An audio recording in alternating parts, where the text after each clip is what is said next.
তুমি ভেবেছ কি মনে এই ত্রিভুবনে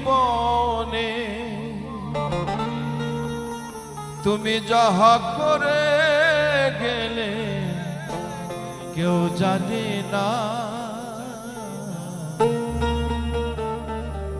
বারে বারে আর আশা হবে না। Present time is only the time. এই বর্তমান সময়কে গুরুত্ব দেওয়াই হলো প্রত্যেকটি মানুষের কাজ। এমন মানুষ